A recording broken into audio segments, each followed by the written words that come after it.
예, 반갑습니다. 대림절 첫 번째 주일, 예수님이 성탄하시기 전 4주간의 절기를 우린 대림절이라고 합니다. 오늘 대림절 첫 번째 주일에 오신 여러분을 주님의 이름으로 환영합니다. 모두 다 함께 자리에서 일어나셔서 105장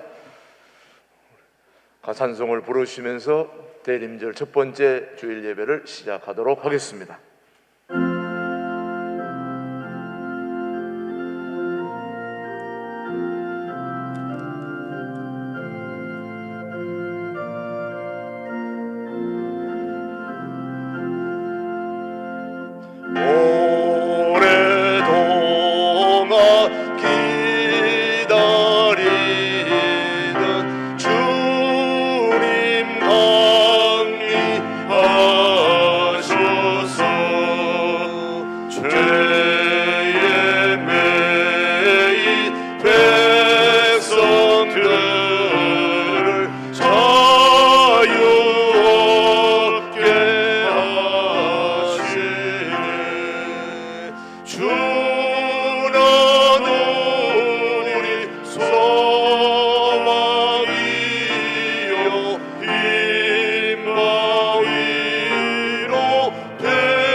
새 노래로 여호와께 노래하라. 온 땅이여 여호와께 노래할지어다. 여호와께 노래하여 그의 이름을 송축하며 그의 구원을 날마다 전파할지어다. 그의 영광을 백성들 가운데에, 그의 기이한 행적을 만민 가운데에 선포할지어다. 여호와는 위대하시니 지극히 찬양할 것이요 모든 신들보다 경외할 것이며, 만국의 모든 신들은 우상들이지만 여호와께서는 하늘을 지으셨음이로다. 존귀와 위엄이 그의 앞에 있으며 능력과 아름다움이 그의 성소에 있도다. 만국의 족속들아, 영광과 권능을 여호와께 돌릴지어다. 여호와께 돌릴지어다. 아기 예수를 기다리는 대림절 첫 번째 주일에 우리의 예배를 흠양하시는 살아계신 하나님께 이 예배를 올려드리오니 받아 주시옵소서. 예수님의 이름으로 기원하옵나이다. 아멘. 계속해서 지난 한 주를 돌아보며 잘못 살아왔던 모든 죄를 뉘우치고 회개하는 기도를 침묵으로 함께 기도합니다.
진심으로 참여하는 자에게 주시는 하나님의 말씀을 들으십시오.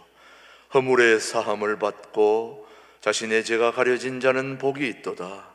마음에 간사함이 없고 여호와께 정죄를 당하지 아니한 자는 복이 있도다. 그들은 내 백성이 되겠고 나는 그들의 하나님이 되리라. 아멘. 사도신경으로 우리의 신앙을 함께 고백하십시다. 나는 전능하신 아버지 하나님 천지의 창조주를 믿습니다. 나는 그의 유일하신 아들 우리 주 예수 그리스도를 믿습니다. 그는 성령으로 잉태되어 동정녀 마리아에게서 나시고 본디오 빌라도에게 고난을 받아 십자가에 못 박혀 죽으시고 장사된 지 사흘 만에 죽은 자 가운데서 다시 살아나셨으며 하늘에 오르시어 전능하신 아버지 하나님 우편에 앉아 계시다가 거기로부터 살아있는 자와 죽은 자를 심판하러 오십니다. 나는 성령을 믿으며 거룩한 공교회와 성도의 교제와 죄를 용서받는 것과 몸의 부활과 영생을 믿습니다. 아멘. 모두 자리에 앉으시고 112장 찬송 부른 후에 우리를 대표해서 엄태홍 집사님 기도해 주십니다.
짐지고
전능하신 아버지 하나님, 우리들의 생사 화복을 주관하여 주시고 사랑과 은혜로 임마누엘 늘 함께 동행하여 주심을 감사드립니다.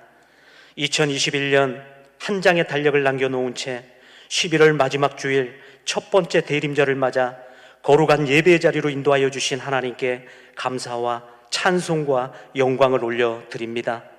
지금까지 지내온 모든 것이 하나님의 은혜였음을 고백합니다. 인생의 광풍을 만나고 사방으로 우겨쌈을 당하며 답답한 일을 당하여도 우리의 손을 꼭 잡고 놓지 않으시는 우리 주님을 의지하며 낙심하지 않고 담대히 나아갈 길을 열어주시니 감사를 드립니다. 코로나 바이러스의 기세가 무섭게 확산하는 가운데 불꽃 같은 눈동자로 지켜주시고 머리 털끝 하나 상하지 않게 보호하여 주심을 감사드립니다.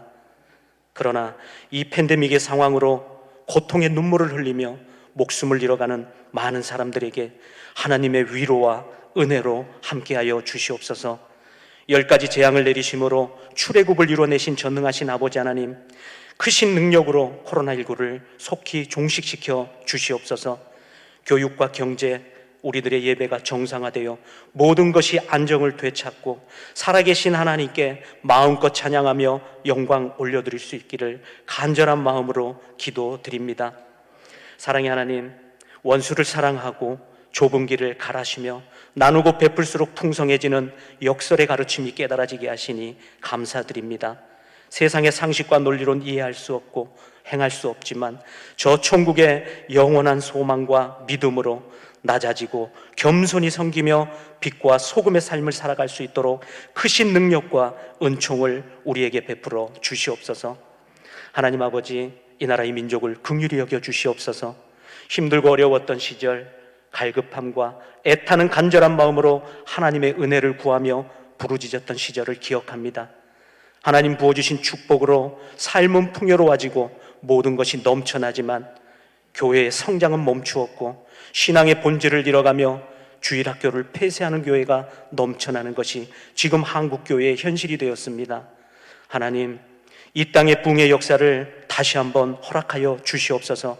기성세대들이 먼저 회개하고 각성하며 하나님 중심, 말씀 중심의 신앙의 본질을 회복할 때 세상으로 향하던 청소년들이 주님께로 돌아오는 놀라운 역사가 있을 줄로 믿습니다.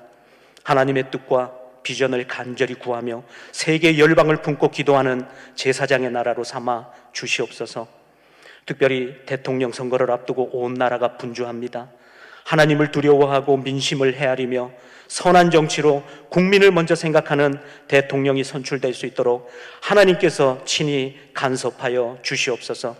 신광두레 교회를 사랑하시는 하나님, 서로 다른 50여 년의 역사를 뒤로하고 합병을 이루게 하시며 그리스도 예수 안에서 아름다운 연합을 이루어가며 통일 한국과 세계 선교의 비전을 품게 하시니 감사를 드립니다. 성공적인 교육 목회를 통하여 주일학교가 활성화되게 하여 주시고 장로님이야 모든 성도들이 한마음 한뜻으로 하나가 되어 주님의 몸된 교회를 섬길 때 반석 위에 든든히 세워지며 믿는 자의 수가 날로 더하여지는 은혜를 허락하여 주시옵소서. 하나님 나라가 확장되어지는 사역 위에 행여나 물질 때문에 어려움 겪지 않도록 물질의 축복도 마음껏 부어 주시옵소서. 이 시간 단위에 세우신 최동목 담임 목사님, 성령의 충만함과 영육간의 강건함으로 늘 함께하여 주시옵소서. 그 입술을 통하여 하나님 말씀 선포되어질 때 오직 하나님의 은혜와 영광만이 나타나게 하여 주시옵소서. 듣는 우리에게는 또 한 주간을 승리하며 살아갈 수 있는 힘의 원동력이 되는 생명의 말씀 되게 하여 주시옵소서. 육신의 질병과 문제의 고통의 짐을 주님께 모두 맡겨드리고 예배 자리로 나온 우리 교우들과 유튜브 방송으로 함께 예배드리는 모든 주의 백성들의 기도의 소원을 들어 응답하여 주시옵소서. 치료하시는 여호와, 회복시켜 주시는 우리 주님께서 병든 자를 치료하여 주시고 방황하고 낙심한 자의 믿음을 다시금 세워주셔서 그 마음을 붙잡아 주시옵소서. 예배 순서마다 맡은 자들을 만복으로 축복하여 주시고 그 삶 속에 하나님의 평강으로 충만하게 채워 주시옵소서. 코로나19의 종식을 선포하는 감격의 그날을 학수고대 기다리며 우리의 드려지는 예배를 기쁘게 받으시는 삼위일체 하나님께 모든 영광 올려드리며 예수님의 이름으로 기도드렸습니다.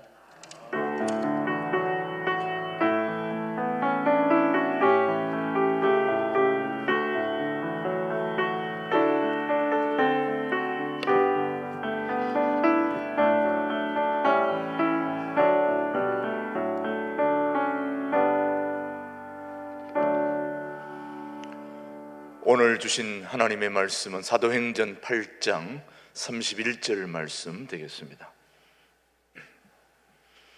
사도행전 8장 31절 대답하되 지도해 주는 사람이 없으니 어찌 깨달을 수 있느냐 하고 필립을 청하여 수레에 올라 같이 앉으라 하니라. 아멘. 한 번 더 읽을 때 나오십시오. 대답하되 시작. 대답하되 지도해 주는 사람이 없으니 어찌 깨달을 수 있느냐 하고 빌립을 청하여 수레에 올라 같이 앉으라 하니라. 아멘. 이 시간은 일부 찬양대 수고하시는 우리 김순남 집사님 믿음, 소망, 사랑이라는 제목으로 하나님께 영광 올려드리겠습니다.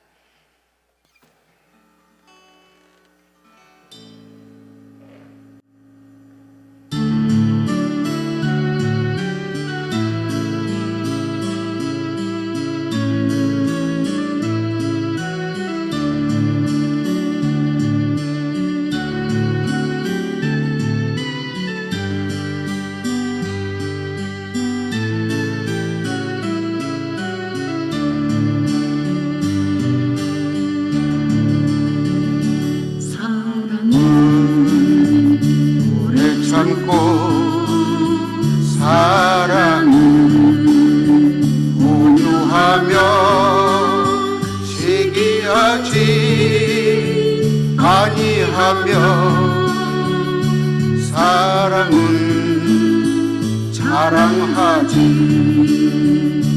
아니하며 교만하지 아니하며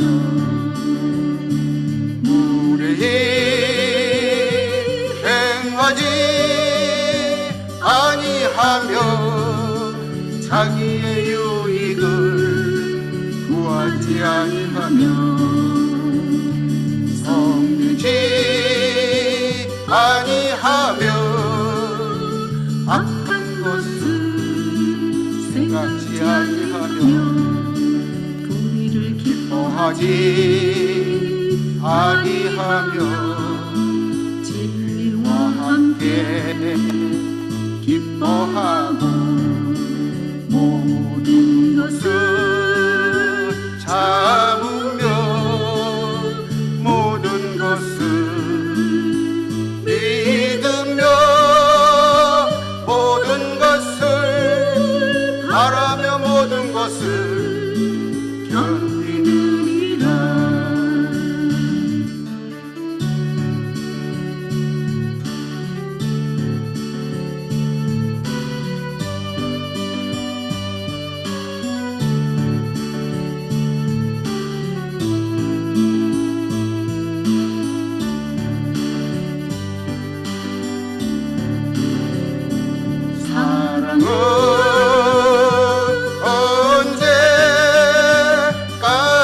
언제까지나 떨어지지 아니하네. 예언도 패하고 악언도 그치고 지식도 패하리라.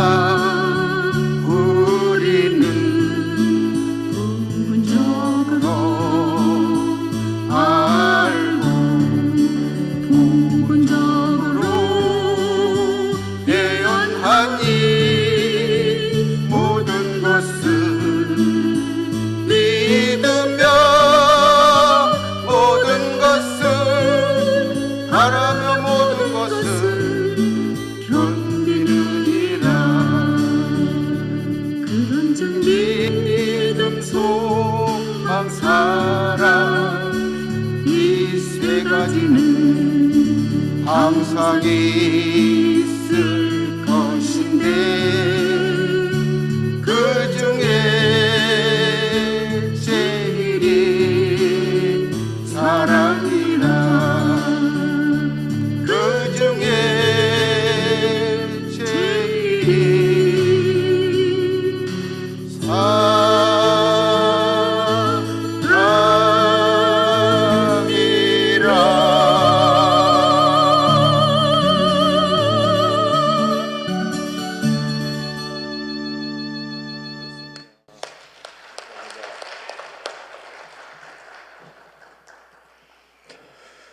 그런 말 들어보셨습니까?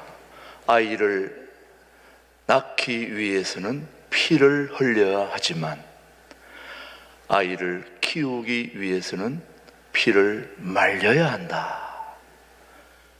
다시 한번 말씀드립니다. 아이를 낳기 위해서는 피를 흘려야 하지만 아이를 키우기 위해서는 피를 말려야 한다. 우리 자녀를 키워보신 분들은 다 가슴에 와 닿는 말이죠. 그만큼 아이를 키운다는 것이 어렵다는 것입니까? 쉽다는 것입니까? 그만큼 어렵다는 말씀입니다. 변화와 성숙은 하루아침에 이루어지는 것이 결코 아닙니다. 그러하기에 모두가 변화하고 성숙되어지는 것은 그만큼 값진 것입니다. 자녀를 낳는 것은 순간이지만은 그 아이들이 성장하기까지, 변화하기까지, 원숙해지기까지는 많은 시간들이 걸린다는 걸 우리 모두는 너무나 잘 알고 있습니다. 육체적 성장뿐만 아니라 성숙해지고 원숙해지려면 일평생이 걸린다는 그런 사실을 우리 모두 너무나 잘 알고 있기 때문에 아이를 낳는 것은 피를 흘려야 하지만 아이를 키울 때는 피를 말려가면서까지 수고로움이 필요하다 하는 말씀입니다. 역시 마찬가지 목회자의 안타까움은 성도들이 신앙생활을 오래 하였음에도 불구하고 여전히 어린아이로 남아있는 모습을 볼 때 가장 안타까움을 느끼게 되는 것입니다. 여러분 잘 알고 있는 후한 카를로스 오르티즈라는 목사님이 계시는데 많은 사람들에게 영향력을 미치고 있는 그 목사님이 이런 얘기를 했습니다. 오늘날의 교회는 가득 차 있다고 그랬습니다. 뭘로 가득 차 있느냐? 신생아로 가득 차 있다. 아이들이 있고 중고등부가 있고 청년부가 있고 어른들이 되고 이렇게 해야 되는데 오늘날 교회에 신생아들로 어린아이들로 가득 차 있다. 주일학교가 많이 생기는 거야 너무 감사한 일이지만 그게 아니라 교회 온 지 오래됐는데도 불구하고 여전히 신생아로 있다, 그 말씀을 지금 얘기하고 있는 것입니다. 신생아실, 어린아이들이 가득한 곳은 시끄럽고 일이 많고 일일이 한 명 한 명 기저귀도 갈아줘야 되고 우유도 먹여줘야 되고, 어린아이들은 우리가 알다시피 이기적입니다. 자기중심적이에요. 자기를 중심으로 온 세상이 존재하는 게 어린아이입니다. 그러나 성장하고 성숙하고 커질수록 다른 사람을 배려하고 내 중심이 아닌 다른 사람의 중심으로 살아가는 게 우리네 아름다운 신앙의 삶이 되는 거죠. 그러나 오늘날 교회에 후한 카를로스 오르티즈 목사님은 뭘로 가득 차 있다? 신생아들로 가득 차 있다, 그렇게 말씀하시면서 계속해서 그 목사님은 말씀하고 있습니다. 교회 학교가, 다시 말하면 교회가 학교가 되고 훈련소가 되어야 되는데, 우리 신광두레교회도 마찬가지. 우리 신광두레교회는 학교가 되고 또 훈련소가 되어서 누가 오든지, 처음에는 아무것도 몰랐는데 이 교회 신앙생활을 통해서 나도 모르게 부쩍 성장하고 변화되고 성숙해지고 그런 교회가 되어야 되지 않겠습니까? 우리 교회는 또 그렇게 되어야 될 것입니다. 그런데 여전히 그 후한 카를로스 오르티즈 목사님은 교회가 학교가 되고 훈련소가 되어야 되는데 여전히 산부인과로 남아있다는 거예요. 산부인과 병원이 되고 있다. 여전히 신생아들로 가득 차서 변화하지 못하는 그런 모습을 지적하고 있다는 말씀이죠. 그게 바로 오늘날 우리 교회의 안타까운 현실이라는 것을 얘기하고 있는 거죠. 자, 누가복음 9장 23절은 우리는 어떠한 사람들이 되어야 되는지를 얘기하고 있습니다. 또 무리에게, 시작, 또 무리에게 이르시되 아무든지 나를 따라오거든 자기를 뭐하고 부인하고 날마다 제 십자가를 지고 나를 따를 것이니라. 예수님의 제자라면 당연히 자기를 부인하고 제자의 삶을 살고 날마다 십자가를 지는 삶을 살아야 하는데, 그런 거 다 힘들어, 귀찮아, 그렇게 어린아이들로 가득 차 있는 오늘날 교회의 모습을 그렇게 가르치고 또 지적하고 있는 것입니다. 이제 우리는 이런 어린아이에서 벗어나서 조금씩 변화와 성숙을 우리 모두 추구해야 되지 않을까요, 여러분? 그렇다고 여러분이 여전히 어린아이로 남아있다는 얘기가 아니라 오늘날 우리 자신의 모습을 한번 돌아보아서 아직도 내가 교회는 많이 다녔지만 여전히 어린아이의 모습이 남아있지 않는가를 한번 돌아보자는 얘기지, 뭐 또 열심히 또 변화되고 성숙되어지는 삶을 살고 있는 분들도 있겠지요. 그러나 오늘 적어도 변화와 성숙을 추구해야 할 것이 많은데도 불구하고 여전히 어린아이의 모습으로 남아있지 않는가 하늘 뒤돌아보는 그런 시간들이 되기를 바라는 거죠. 여러분, 변화와 성숙을 추구해야 되는 것이 신앙생활의 중요한 것이 되어야 되는 것인데, 우리 모두가 변화되고 성숙되어야 되는데 그 변화와 성숙을 막는 장애물이 하나 있는데, 그게 뭐냐 하면은 바로 게으름과 조급함입니다. 이 게으름과 조급함, 이게 바로 현대인들의 특징입니다. 게으른 사람들의 특징은 핑계를 잘 대고 배우지 못하고 남 탓을 잘하고 발전을 하지 못하는 게 바로 게으른 사람들의 특징입니다. 모든 것이 남의 탓입니다. 자, 그리고 게으른 사람의 또 특징 하나가 바로 조급함입니다. 조급하다 보면 과정을 무시한 채 지름길을 택합니다. 저도 가끔 어디 갈 때에 마음이 급해지면 정상적인 길을 놔두고 어디 빠른 길이 없나 하고 골목으로 막 들어갔다가 나중에 꼬여가지고 정상적인 길로 갈 때보다도 몇 배 더 시간이 걸려요. 이게 바로 저의 조급함의 문제인 것입니다. 조급하다 보면 그렇게 지름길을 택해서 빨리 가보려고 하다가 큰 코를 다치게 되는 경우가 너무나 많죠, 여러분. 그래서 여러분, 이 조급함은 누가 사주를 해요? 마귀가, 사탄이 조급함을 재촉하고 또 사주를 하고 거기 넘어가다 보면 그냥 나도 모르게 넘어가서 어려움을 겪게 되는데, 하나님의 나라는 철저하게 씨앗의 원리를 따라 움직이는 것이 하나님의 나라입니다. 결코 조급해서 이룰 수 있는 게 아닙니다.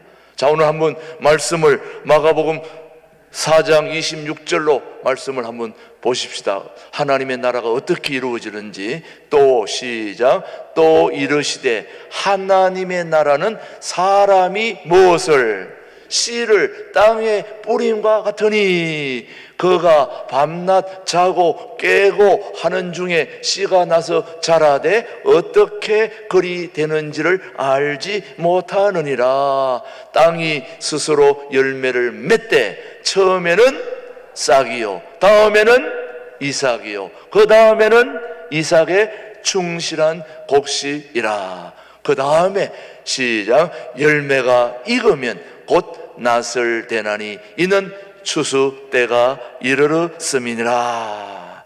지금 예수님은 하나님 나라에 대해 말씀하시면서 씨를 뿌리고 씨가 자라는 과정을 지금 설명하고 계시는데, 먼저는 뭐가 나은 겁니까?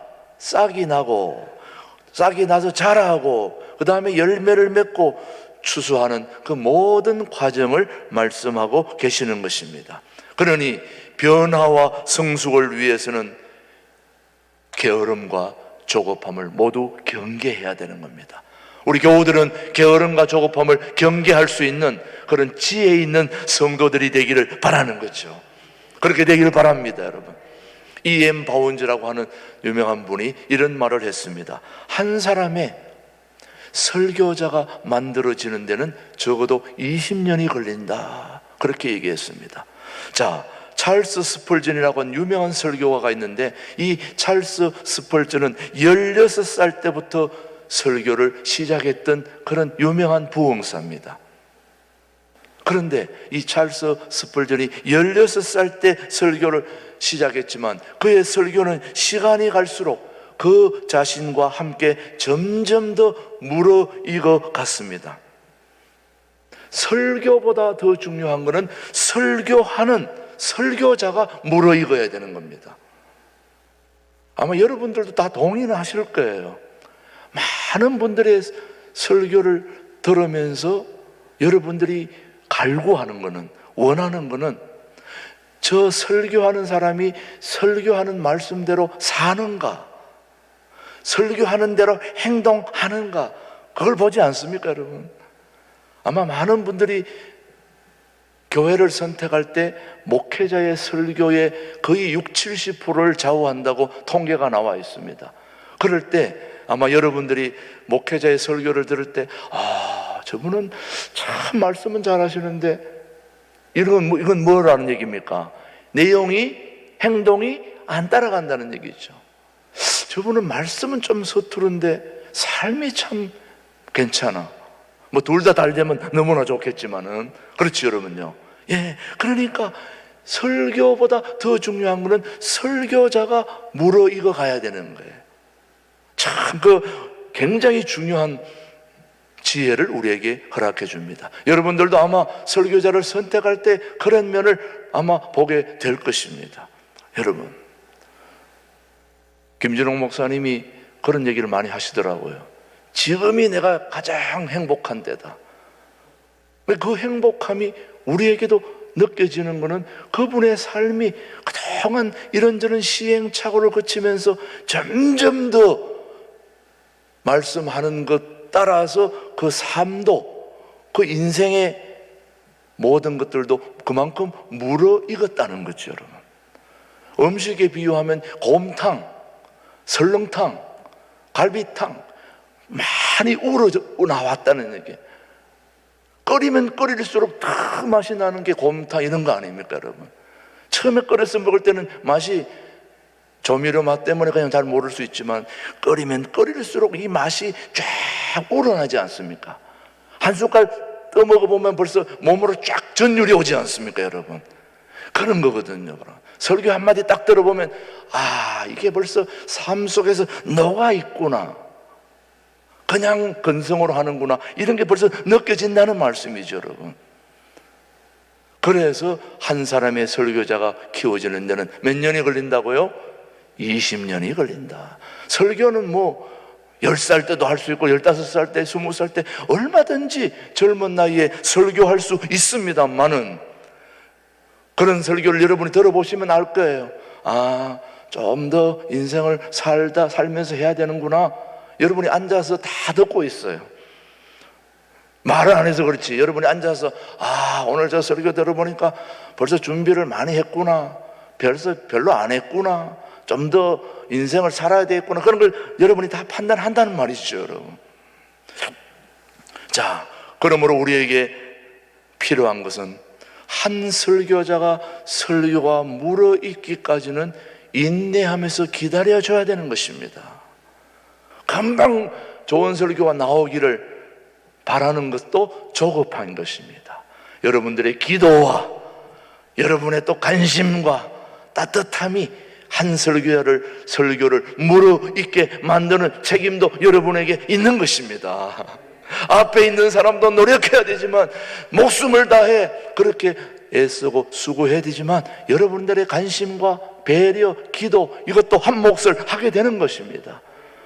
그러기 위해서 인내가 필요하다는 말씀이죠. 디모데후서 2장 24절 사도 바울의 경우를 한번 보십시오.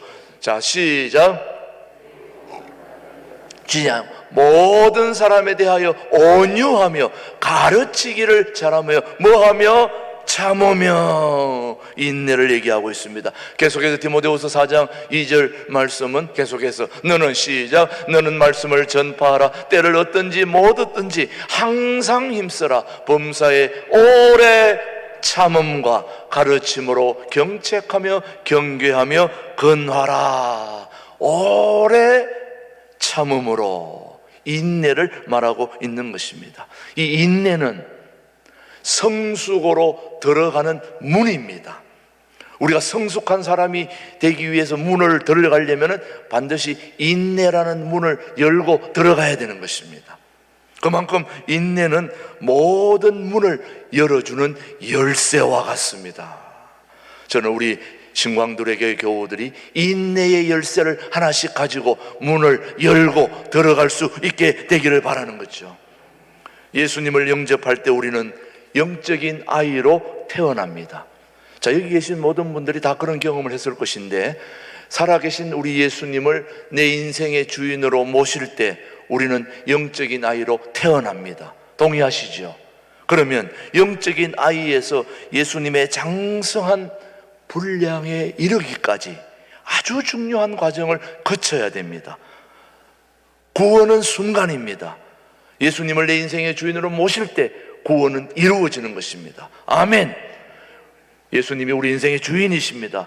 구세주이심을 믿습니다. 아멘 하는 순간 우리는 구원을 받는 것입니다. 그러나 구원받은 이후에 진정한 예수님의 제자로서 하늘나라 가기까지 그 성화, 영적인, 그리고 성숙과 원숙함을 이루기까지의 과정은 평생 걸린다는 거죠. 구원은 순간이지만은 성화는 평생 과정을 거쳐야 되는 것이죠, 여러분. 그래서 신앙생활이 힘든 거죠, 여러분. 교회에 와서 예수님을 영접하고 금방 구원의 길에 들어서는 건 간단합니다. 한마디 대답만 하면 되는 것이지만, 그러나 하나님 나라에 갈 때까지 우리의 삶이 계속 변화되고 성숙해지고 남을 배려하고 남을 행복하게 해주고 내가 십자가를 지고 더 어려운 길로, 고통의 길로 가자면 갈수록 다른 사람이 행복해지는 이 기가 막힌 성화의 과정을 계속 이루어 가야 되는 거죠, 여러분요. 여러분이 신앙이 성장해서 차량 관리도 하고 봉사 안내도 하고 밖에 풀도 뽑고 또 여러 가지 건물 관리도 하고 이런 것들을 하면 할수록 여러분의 삶이 더욱 성장해지고 성숙해지고 원숙해져서 모든 사람이 행복해지는 거죠. 달랑 주일에 와서 앉아있다가 쏙 가는 그런 신앙은 아직 어린아이의 신앙에 불과하다라는 것을 기억하시면서, 아이고 오늘 나는 그런 사람인가, 또 너무 그렇게 생각하지 말고 그렇다 하는 얘기를 하고 있는 겁니다. 좀 더 우리의 삶이 성숙해지고 원숙해지려면 자전거를 탈 때 그냥 올라타고 있으면 자전거가 갑니까? 넘어집니까? 페달을 밟아야 하듯이 봉사와 헌신과 수고를 해야 나아가는 것입니다. 타고 앉아서 가만히 있으면 넘어지는 겁니다. 자, 그런 우리의 삶을 생각하면서 갓 태어난 어린아이는 무력하고 무지하고 또 어린아이는 엄마와 아빠의 도움을 받아야 제대로 자라고 정상적으로 성장하는 법입니다. 마찬가지 신앙생활도 그렇습니다. 우리 아기 예수님을 영접하는 순간 우리의 영혼은 어린아이와 같습니다. 그렇기에 어머니와 아버지 같은 역할을 해주는 영적 안내자의 도움을 받아야 합니다.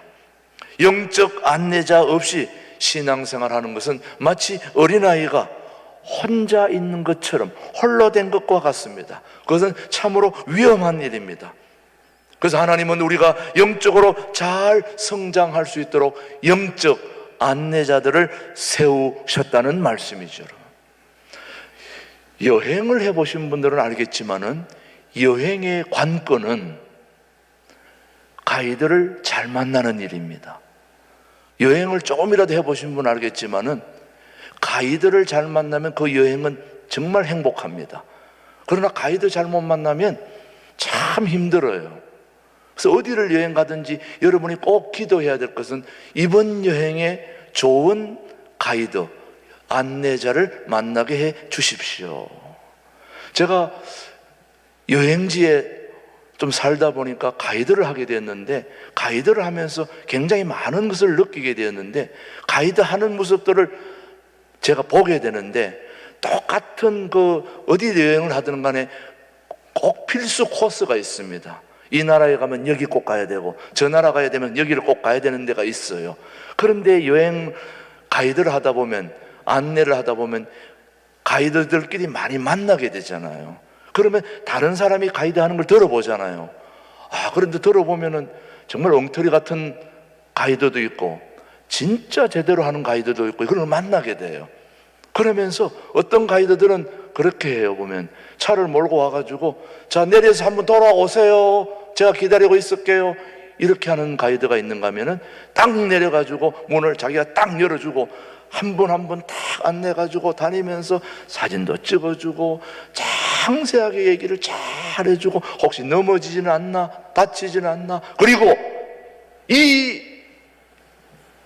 장소는 이런 것을 꼭 아셔야 됩니다, 그런 것도 알려주고. 자, 이렇게 하는 사람이 가이드 잘하는 사람입니까? 다녀오세요 이런 사람이 잘하는 겁니까? 그래서 가이드, 안내자는 매우 중요합니다. 자, 사람의 일도 그러하거니와 우리의 영혼을, 죽고 사는 문제를 안내하는 영적 안내자는 얼마나 중요할까요? 여러분의 영혼을 책임지는 영적 안내자는 너무너무 중요한 것입니다. 그래서 오늘 제가 설교의 요점은 바로 영적 안내자의 중요성을 제가 말씀드리고 있는 것입니다. 하나님은 우리가 영적으로 잘 성장할 수 있도록 영적 안내자들을 세워두셨단 말이죠. 사람이 변화하고 성숙한 일은 하나님이 하는 일입니다. 사람이 변화하고 성숙하는 것은 사람이 할 수 있는 게 아닙니다. 하나님이 할 수 있는 일입니다. 그러나 그렇게 할 수 있도록 사람이 그 일을 도와야 된다는 거죠. 도와야 된다. 그 일을 돕는 사람이 영적 안내자입니다. 영적 안내자의 일은 마치 의사가 하는 일과 같습니다. 여러분, 수술은 누가 합니까? 사람이 합니까? 하나님이 하십니까? 수술은 사람이 하죠. 메스를 들고 칼을 들고 자르고 찢고 봉합하고 그런 거 다 하는 건 사람이 하는 거예요. 사람이 수술하고 마지막 다 꼬매는 것까지 다 하고 나면 그 살이 붓게 하고 치유되고 깨어나게 하는 건 누가 하는 거예요? 의사가 하는 일입니까? 아니에요. 하나님이 하는 일이에요. 그러나 그 모든 수술을 째고 봉합하고 하는 모든 것은 사람이 하는 거죠, 여러분. 그런 걸 다 잘해놔도 숨을 쉬지 못하고 깨어나지 못하면 수술 잘한 겁니까? 못한 겁니까? 그래서 의사들도 예수를 안 믿어도 신한데 기도한다는 거죠. 제가 수술한 사람이 꼭 깰 수 있도록 도와주세요. 물론 우리 신앙인은 하나님께 도움을 구하지만, 왜? 의사가 할 수 있는 일은 한계가 있기 때문에 그렇습니다. 그러므로 우리가 다 수술하고 제대로 해도 그 상처를 치유해 주시고 회복해 하시고 살아나게 하시는 분은 하나님이 하시는 거죠, 여러분.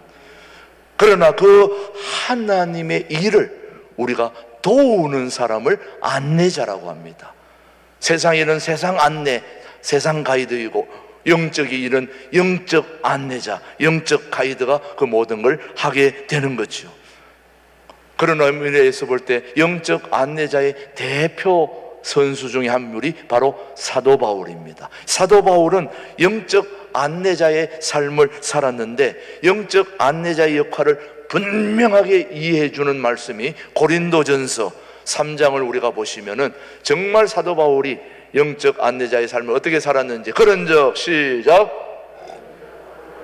무엇이며 바울은 무엇이냐? 그들은 주께서 각각 주신 대로 너희로 하여금 믿게 한 사역자들이니라. 나는 뭐 했고? 심었고 아볼로는 물을 주었으되 오직 하나님께서 뭐하게 하시나니 자라나게 하셨나니 그런즉 심는 이나 물 주는 이는 아무것도 아니로되 오직 자라게 하시는 이는 하나님뿐이니라. 심는 이와 물 주는 이는 한 가지이나 각각 자기가 일한 대로 자기의 상을 받으리라. 우리는 하나님의 뭐 자들이요? 동역자들이요. 너희는 하나님의 밭이요 하나님의 집이니라.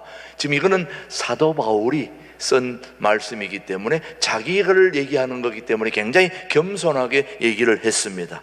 자신의 역할을 사도 바울은 너무나 잘 알고 있었습니다. 그가 심었고 아볼로가 물을 주었지만 이 식물을, 이 나무를 자라게 하시는 이는 누구라고요? 하나님이시다.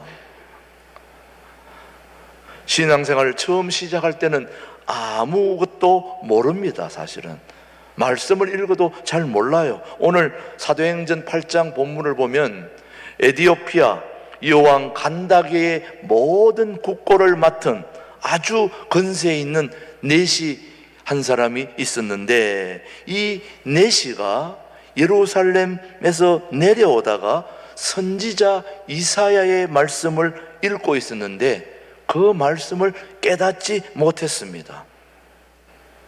처음 읽었으니까 당연히 깨닫지 못하겠죠.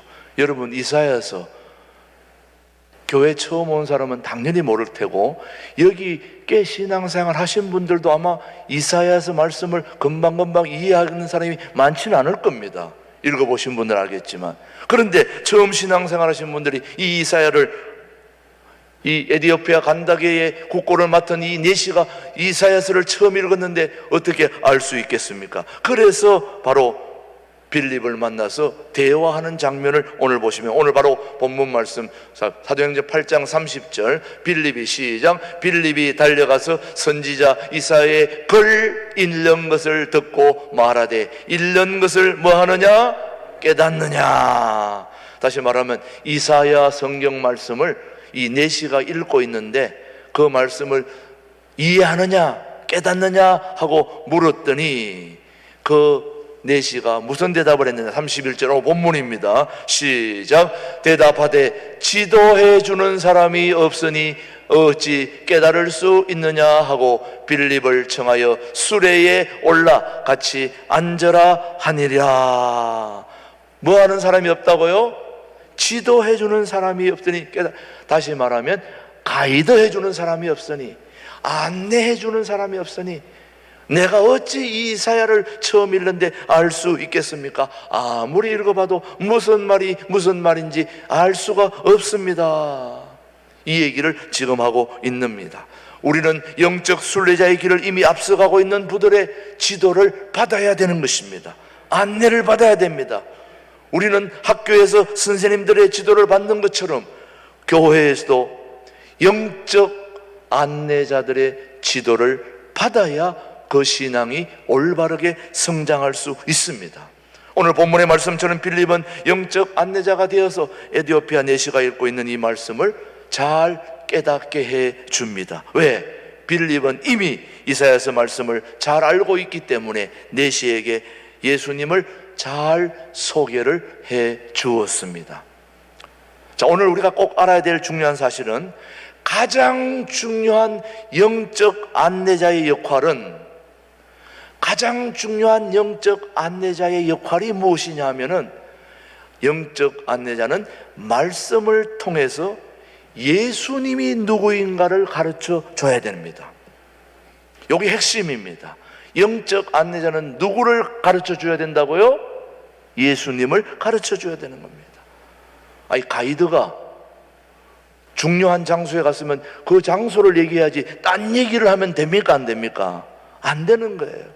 영적 안내자는 말씀을 깨닫지 못하고, 다시 말하면 에디오피아 간다게 여왕의 국고를 맡은 건세 있는 사람이라 할지라도 성경에 대해서는 전혀 문외한입니다. 알 수 없습니다. 그런 그에게 빌립이 이사야서를 읽고 있는 그 말씀을 통해서 이 이사야서에 나오는 핵심 인물은 누구라고요?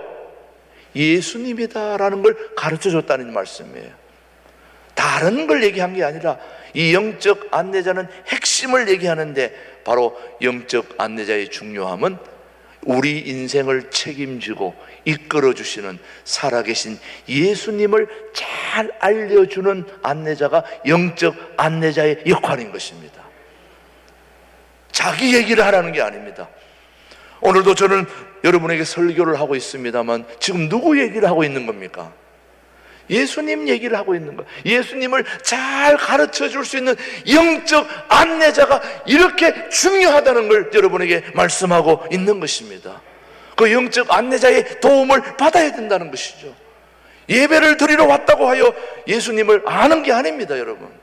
신앙생활 오래 하였다고 해도, 교회를 오랜 생활 동안 직분을 받았다 할지라도 여러분이 영적으로 예수님을 바로 안다고 할 수 없는 것입니다. 자, 한번 볼게요. 예수님을 바로 안다면은 여러분이 밖에 나가서 다닐 때에 사람들이 여러분에게 냄새를 맡아야 됩니다.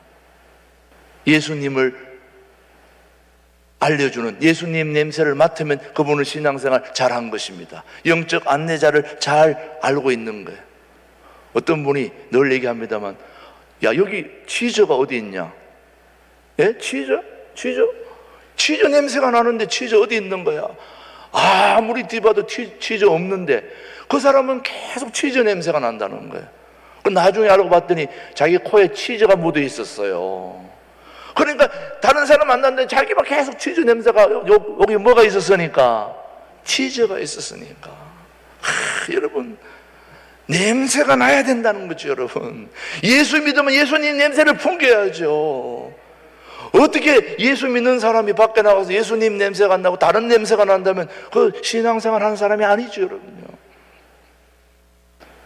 죄송하지만 제가 한때 얼굴이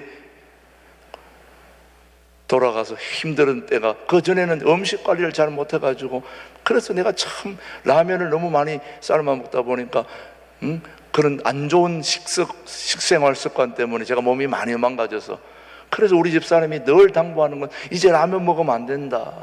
근데 그 라면이 그렇게 먹고 싶은 거예요. 그래서 집에서 안 삶아주고 안 해주니까 먹고 싶어가지고 제 방에서 가끔씩, 그건 자주는 아니고 가끔씩 한번 몰래 삶아 먹고 딱 치우고 있는데, 우리 집 사람이 딱 들어와서 이게 뭔 냄새야? 먹었지. 제가 다 거의 완벽하게 치웠는데도 뭐가 나요? 라면 냄새가 났다는 거 아닙니까? 삶아 먹었으니까 냄새가 나는 거 아니에요, 여러분. 우리가 아무리 숨기려고 그래도 예수님을 내 인생의 주인으로 확고하게 모시고 영적 안내자의 지도를 잘 받은 사람은 그 삶 속에서 예수님 냄새가 나게 마련인 것입니다. 나야 정상인 것입니다. 우리 영혼이 예수님이 누구신가를 알 때 우리의 영혼은 무럭무럭 자라게 되어 있는 것입니다. 예수님을 아는 지식만큼 성장하는데, 오늘 에베소서 말씀을 한번 보십시오. 우리가 다 하나님의 아들을 믿는 것과 아는 일에 하나가 되어 온전한 사람을 이루어 그리스도의 장성한 분량이 충만한 데까지 이르리니. 우리가 예수님을 믿고 세움을 입을 때 제일 중요한 자세는 겸손입니다. 겸손은 자신의 한계를 아는 것이고, 자신의 약한 모습을 알기에 남의 도움을 받으려고 하는 것입니다. 바울같이 이렇게 훌륭한 인물도 처음에는 바나바의 도움을 받았습니다. 신약 성경의 3분의 1을 기록한 이렇게 사도 바울 같은 인물은 앞으로도 나기 힘든 인물입니다. 그런 사도 바울도 처음에는 혼자 그렇게 영적으로 성장한 게 아니라 영적 안내자의 도움을 받았습니다. 사도 바울은 많은 사람에게 미움을 받았던 사람들, 왜냐하면 핍박을 많이 했기 때문에. 그래서 아무도 사도 바울을 원치를 않았어요. 그런데 그 사도 바울이 중요한 자리에 갈 수 있도록 결정적인 영적 안내자의 도움을 한 사람이 바로 사도행전 9장 26절, 누구인지 한번 확인해 봅시다. 시작. 사울이 예루살렘에 가서 제자들을 사귀고자 하나 다 뭐하여? 두려워하여 그가 제자됨을 믿지 아니하니. 그러나 누가요? 바나바가 데리고 사도들에게 가서 그가 길에서 어떻게 주를 보았는지와 주께서 그에게 말씀하신 일과 다메섹에서 그가 어떻게 예수의 이름으로 담대히 말하였는지를 전하니라. 여러분, 바나바는 정말 훌륭한 영적 안내자였습니다. 왜? 자신보다 더 훌륭한 인물을 인도하였던 사람이 바로 이 바나바였습니다. 사도행전 11장을 보면은 여러분, 바나바가 얼마나 중요한 일을 했는지, 안디옥 교회를 다니면을 때에, 자 25절 시작. 바나바가 사울을 찾으러 다소에 가서 만남에 안디옥에 데리고 와서 둘이 교회에 1년간 모여있어 큰 무리를 가르쳤고, 제자들이 안디옥에서 비로소 그리스도인이라 일컬음을 받게 되었더라. 이 바나바가 중요한 것은 자기보다 더 훌륭한 사도 바울을 초청해서 자기 교회에 그 사람을 설교를 하게 하고 성경을 가르치게 했다는 말씀입니다. 여러분, 요즘 목회하시는 분들 잘 보세요. 나보다 더 뛰어난 사람이 오면 자기가 죽기 때문에 그런 일을 잘 안 합니다. 그런데 이 사도 바울이 대단한 인물인데 바나바가 그런 인물을 초청해서 그분이 말씀을 가르치게 하고 설교하게 하는 이 기가 막힌 영적 안내자의 소중함을 우리에게 알게 해주는 것. 제가 저보다 더 예수님을 잘 소개하는 사람이 있다면 그분이 여기 와서 전해야 되는 거죠. 중요하지 않습니까? 그래야 안 그래요? 예, 바로 오늘 신앙생활에 있어 영적 안내자는 너무나 중요합니다. 영적 안내자를 선택할 때는 신중하게 선택을 해야 됩니다. 그래서 오늘 저와 여러분들이 꼭 기도해야 될 소중한 제목은 우리 신광두레교회도 영적 안내자, 바른 영적 안내자를 잘 세워 주시옵소서. 그런 영적 안내자를 통해서 우리 모두가 예수님을 바로 제대로 알 수 있는 은혜를 달라고 기도하는 여러분들이 될 수 있게 되기를 바랍니다. 여러분, 그럼 어떤 분들이 영적 안내자들인가 다음 시간에 살피겠습니다. 기도하겠습니다. 하나님 아버지, 감사합니다. 오늘 영적 안내자의 중요함을 우리 모두가 말씀을 통해 깨닫게 해주시니 감사합니다. 우리 모두 신광두레교회의 영적 안내자를 바로 세워주시옵시고, 바로 세워진 영적 안내자를 통해서 신앙생활을 바로 가르칠 수 있는 그런 살아 역사하는 교회로 우리 교회를 세워주시옵기를 예수님의 이름으로 기도드립니다. 아멘. 우리 354장 부르면서 봉헌하겠습니다.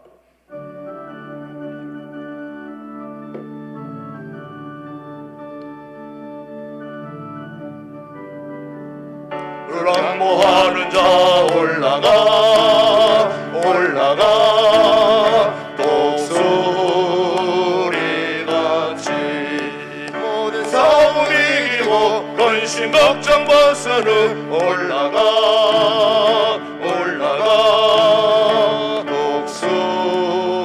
독수리같이 주왕모하는 자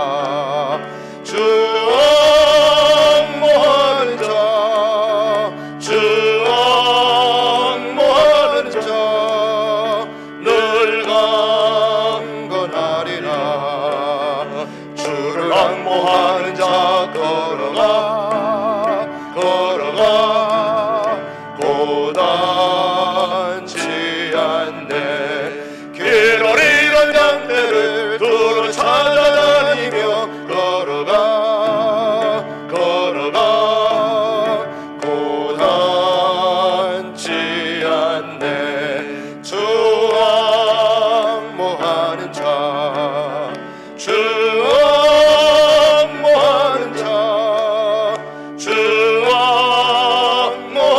자 늘 강건하리라. 4절입니다. 주를 앙모하는 자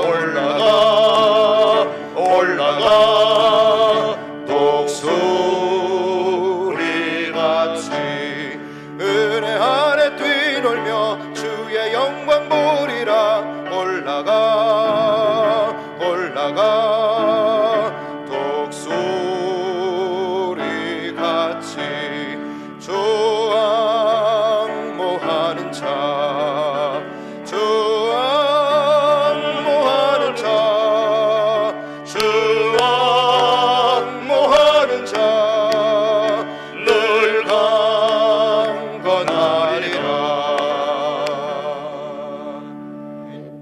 하나님 아버지, 아기 예수를 기다리는 대림절 첫 번째 주일에 주님 앞에 나와 하나님 앞에 온전한 예배를 드리는 우리 모든 교우들이 주님 앞에 귀하고 복된 10의 1조를 구별하여, 감사 헌금을 구별하여, 성전 헌금을 구별하여, 주일 헌금을 구별하여 하나님 앞에 드리오니 우리의 모든 예물을 주님이 받아주시고 우리 삶에 주님의 냄새를 풍기는 그런 멋진 신앙의 삶을 살아갈 수 있도록 은혜를 베풀어 주옵소서. 코로나19로 어려운 상황 속에서도 살아계신 하나님을 굳게 붙들고 믿음으로 승리하는 우리 교우들 되게 하여 주시옵시고, 오늘도 차량 안내로 또 우리 교우들 안내로 또 여러 가지 모든 부분에서 보이지 않는 곳에서 영적 아버지 하나님으로 수고하는 모든 우리 가족들의 수고와 또 헌신을 주님이 받아주시고, 오늘도 구별하여 드리는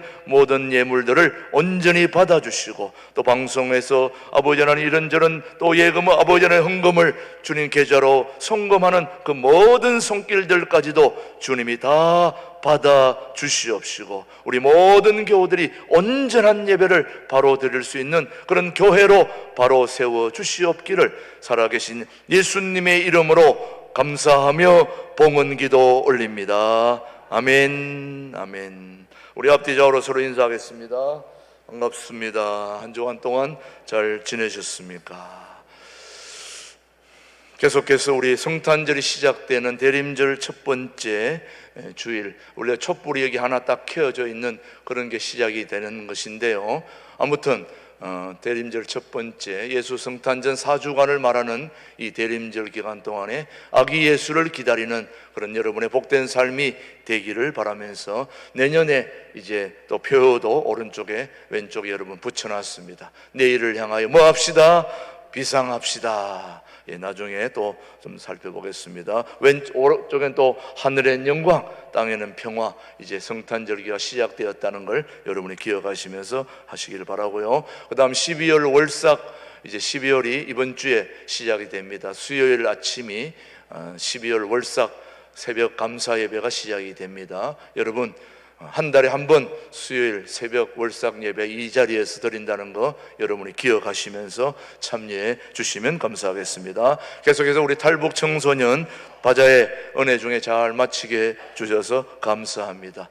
짧은 2주간이지만 그래도 하나님께서 많은 열매를 맺어주셔서 1,018만 9천 원이 이제 들어왔는데, 아무튼 아직 덜 들어온 미수금도 있지만 하나님이 좋은 열매를 맺게 해주셔서 감사하고, 그림부터 시작해서 자파, 찐빵부터 시작해서 여러 분야에 그놈을가 해서 다 모든 것이 합력해서 저런 좋은 열매를 맺어서 이제 이번 주 목요일에 500만 원은 바로 우리가 송금하고 나머지 1년 동안 월 50만 원씩 그렇게 한 해 동안 지원하는 걸로 그렇게 의견을 모으고 있습니다. 아무튼 우리가 탈북자들을 도울 수 있다는 거 여러분 너무 감사하고, 그렇게 더 기도해 주시면 고맙겠습니다. 특별히 우리 그림을 협조해 주신 우리 전영문, 우리 강영수 집사님, 우리 박수로 한번 감사의 말씀 한번 보내주시면 감사하겠습니다. 소중한 작품을 하나님께 드릴 수 있다는 게 얼마나 감사한지 참으로 고맙습니다. 예, 그 다음에 시간이 없기 때문에 주보를 잘 참조해 주시고, 그 다음 금년 3월 우리 박노현 장로님, 박상준 집사님의 기부금에 이어서 이번에도 우리 이중근 장로님과 고 김기래 권사님의 교회 건축을 위한 채무를 기부금으로 헌금해 주셨는데, 우리 이중근 장로님 455만 원, 또 돌아가신 고 김기래 권사님이 500만 원, 이렇게 교회를 사랑하는 마음, 우리 두 분에게, 따뜻한 가족들에게 박수로 우리 한번 감사의 표시를 전하겠습니다. 감사합니다. 그리고 우리 건숙희 권사님 차남 동중군의 결혼 예식이 강변 테크노마트에서 이번 주에 있다는 거 기억해 주시고 축하해 주시기를 바랍니다. 계속해서 우리 사업장 시작하는 우리 구구역의 김선숙 집사님 엠파트 공인중개사 사무소를 시작하면서 감사 예배를 드리고, 다음 주에는 감사해서 떡까지 준비한다 하니까 너무 감사하고 잘 되도록 기도해 주시기를 바랍니다. 계속해서 우리 조정태 집사님이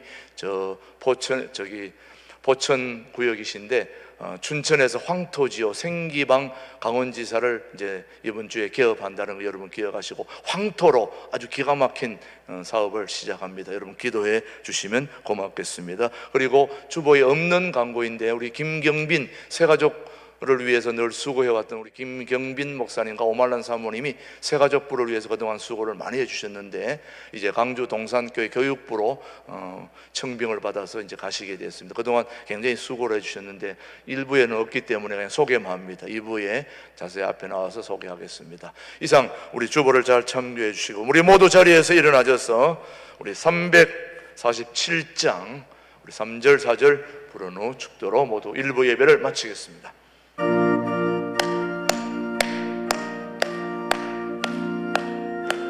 앞서가신 예수님, 앞서가신 예수님 바라보면서 모두 마음을 아파여 힘써이라세. 여수와 온 바다 앞으로 가세. 우리 거할 조선은 주님 품일세. 이할 곳이 아직도 많이 있으니 담대하게 나가서 힘써이라세. 여호수아 본 바다 앞으로 가세. 우리 거할 조선은 주님 품일세. 지금은 우리 신광두레교회 영원한 당회장 되셔서 우리를 이끌어 주시는 우리 주 예수 그리스도의 은혜와 아버지 하나님의 따뜻하신 사랑과 성령님의 교통 역사 인도하심이 신광두레교회 영적 안내자들을 바로 세워주셔서 우리의 신앙을 바로 이끌어가게 하시는 살아계신 하나님이 주관하시는 교회다운 교회를 함께 이루어갈 수 있는 우리 교회 위에 이제로부터 영원토록 함께 하시기를 간절히 축원하옵나이다. 아멘.